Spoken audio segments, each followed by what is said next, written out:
Hi, everyone. So I'm going to kick off this channel with reviewing a book that I just finished this morning. It's Ray Bradbury's Dandelion Wine. I've never heard of this one before. I'd read, of course, Fahrenheit 451 years and years ago, and I read Something Wicked This Way Comes because as a child of the 80s, of course, I was raised on the Disney movies that they produced, and Something Wicked This Way Comes was one of them. And of course, it stuck with me throughout my life. And even though I wouldn't consider myself a huge Ray Bradbury fan. I have enjoyed what I have read from him before, and so when I saw Dandelion Wine at a used bookstore for $1, I went ahead and picked it up and just finished it. And I wanted to let you know what my thoughts were. So I just prior to reading this one, I was actually reading a sci-fi um, book, and so you always have to sort of switch your brain around whenever you're getting into a different literary style and storytelling. And this one definitely has some of that magical realism, so it wasn't as much of a shift as normal, but because of the style of the era that it was written, I think it was in 1957 that it was written. So it has a very similar style to, let's say, To Kill a Mockingbird. And of course, it has certain elements that are similar in that as well. And it's about one summer for a young boy named Douglas Spalding, and he opens the story and with waking up the world for summer, and then at the end of the book, it's him kind of putting the world to bed.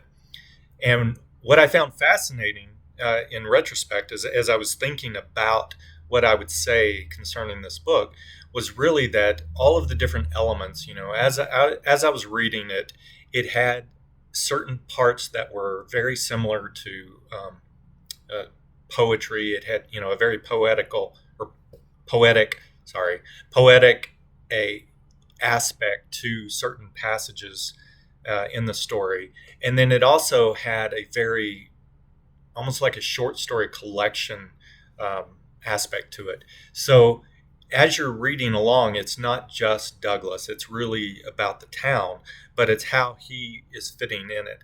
And after he wakes up the world for summer, his brother, and his father are out in the woods, and he realizes he's alive. And so as as that understanding, um, because of his age, as that understanding that he's alive happens, then he takes advantage of that throughout the story and really is living. But then as the story progresses towards the end, he also realizes that he's going to die, because as people that he's cared about or loved, been close to, have either left or died or come to the end, he realizes that that's going to happen to him as well. And so it manifests itself ultimately in him being deathly ill towards the end. And then a familiar stranger comes and basically provides him with like jarred air. And what that jarred air contains is a more adult wonder. So even though he's kind of developed this cynicism about how things ultimately happen in life, he is given this gift to appreciate what else is out there. And so he recovers from his illness, and then it moves on to the end where everything is starting to shut down, and of course the aspects of fall, and school starting and things like that are coming around. And so I was really fascinated how Bradbury utilized these different stories to tell this about this town.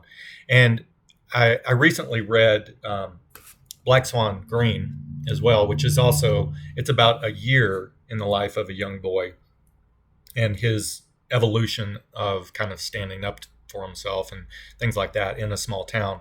And it, even though it covers a whole year versus a single summer, I felt like Dandelion Wine actually touched upon so many different themes, whether it was, the importance of family or the importance of newness, or versus having things that you do over and over as a routine.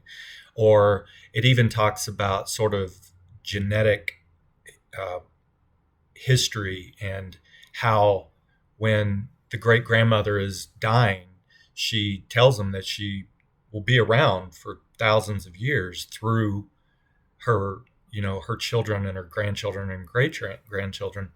And then it talks about how memory is like a time machine, and telling stories is relating, it takes people back to different times, or it allows them to visit places that they've never been. It talks about love between, vastly different aged individuals, and how looking forward to meeting one another again, and future lives. And it covers all of these different areas. And if you've read Something Wicked This Way Comes, there's also elements of just that feel of sort of the mysterious, the magical, how your perception of things can change, or how your desires for things can lead to you having a difficult time.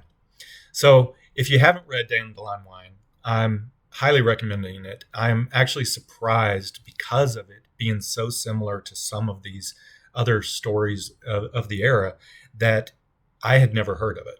And like I said, I'm not a huge Ray Bradbury fan, but I thought that it was really worth the read. And I suggest you pick it up and try it out.